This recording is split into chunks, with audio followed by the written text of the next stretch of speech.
Hi, friends. Welcome to Rate the Dream Life, Love, and Mortgages. I am your host, Melissa Landon. I got this fancy new microphone. Hopefully, it's not super loud and annoying. We will soon find out. So, today's topic is reflection. Yikes. I don't know if we're ready for this one. I'm definitely not ready for this one, but here we go.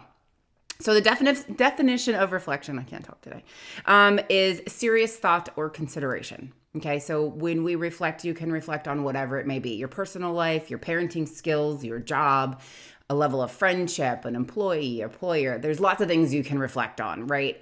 All of those somewhat tie together a little bit at least, because if you're reflecting on your personality, right, you're reflecting on your good qualities and you're reflecting on your bad qualities. In my 42 years of life, I've never spent a whole lot of time reflecting on myself.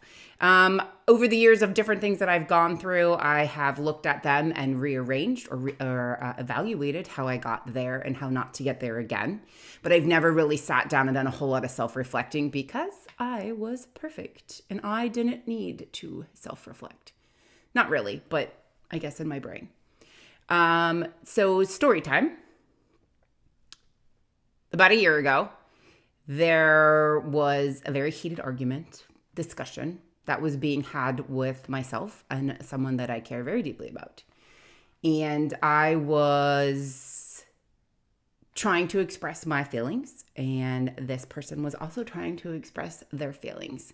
And we were so far into our own feels that we couldn't give it a second to understand how the other person was also feeling the same. Different aspects of the feels, but very much the same. And I was like, you've got to be joking because I have been doing XYZ. And so this person so nicely, and I do say so nicely because it probably could have been said a little bit nicer, decided that they were going to point out all my toxic traits. Let's just say that went over like a lead balloon. And my fight or flight, which we all have our own fight or flight. Everything triggers everyone's fight or flight. My fight or flight when I feel backed into a corner, or in this case, pointed out flaws or things that I've done wrong. My fight or flight is a trigger of, well, I don't need you.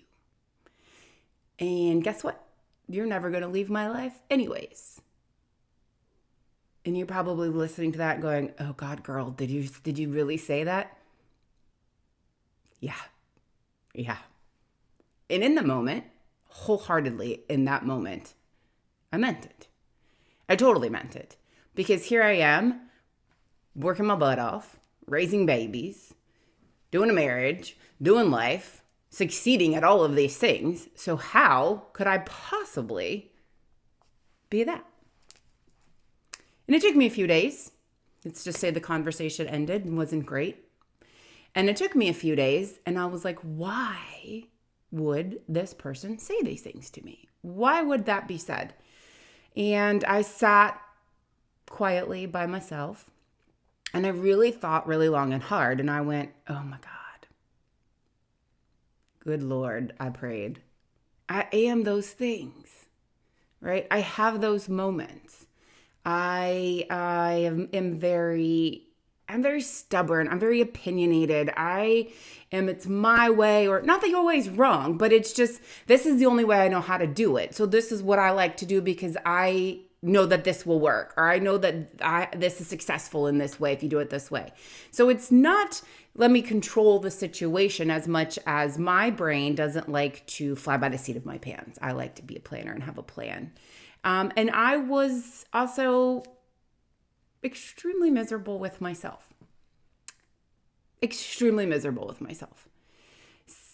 And so I had to figure out the why I was the way I was, right? Why was I treating said person so hatefully or just with total disregard, right? It wasn't that I didn't love this person or care for this person. Lord knows, if you know me and you know the story, you know that I do.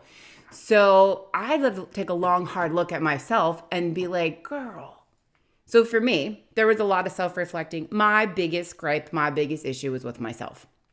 I was extremely overweight. I was getting zero sleep.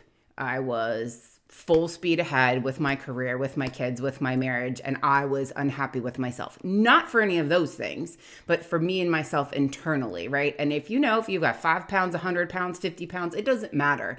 If you're not comfortable with yourself and not happy with yourself, it kind of spills over into the other aspects of your life. Well, for me, it wasn't going to be my career and my realtor partners and referral partners and my clients, right? Because then they're not going to work with you.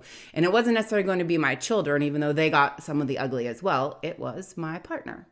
And he took the brunt of everything.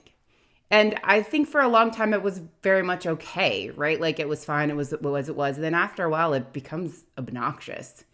So I did a lot of soul searching. And I think by far it was one of the most brutal things that I had to do was then come back to the argument table and say, you were right. You were right. You were right. I am all these things. And because I love you and this, I'm going to change all of these things.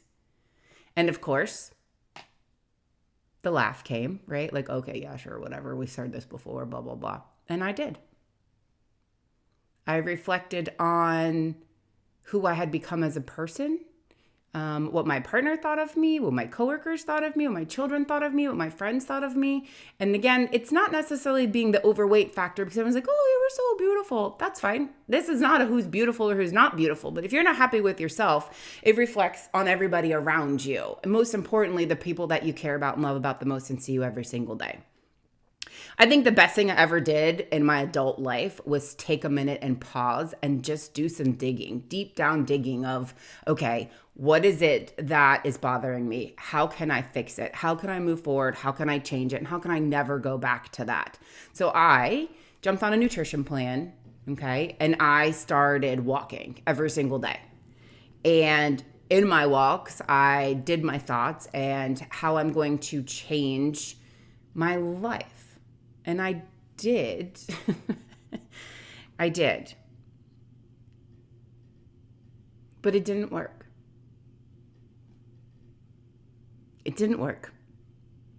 I waited entirely too long to let and appreciate and love. And I know that was rambled a little bit, but it was too late. The ball was already in motion in my house. I had taken for granted so many things of my life that were here just because they were here. I didn't appreciate them. I didn't cherish them. And I messed it up.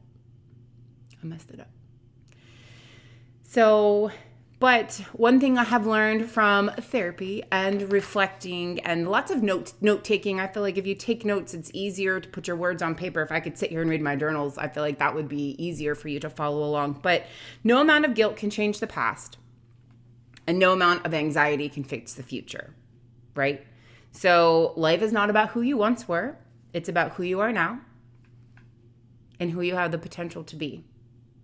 So I'm grateful for the opportunity to change, and I'm looking forward to the continued progress of reflecting.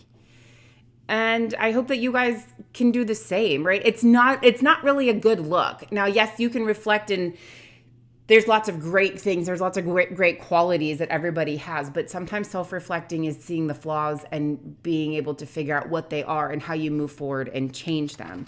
So 2024, okay, you're going to meet a version of yourself that you never knew existed. So mine happened last year, but I still reflect on a regular basis because I don't think that should ever stop. So you should look around, right? So I think this year, let's find a healthy version of you, right? Let's find a matured version of you, a disciplined version, the very best version you can be for your partner, for your kids, for your whoever's in your life, your friends, your family, but most importantly for yourself. Because there's nothing worse than just being miserable and no idea why. So I encourage all of you to spend some time and self-reflect and learn from it and change. I hope that you can change. Because here's the thing. Everybody deserves a do-over. The do-over might not be exactly what you want it to be in life, but I think that it's a deserved thing for yourself. Do it for yourself. Don't do it for anybody else. And everybody around you, I think, will benefit from it. So that's all I got. I hope everyone has a fabulous weekend. It's supposed to be nice. If you're here in Virginia, that's the only weather I know. Talk to you soon. XOXO.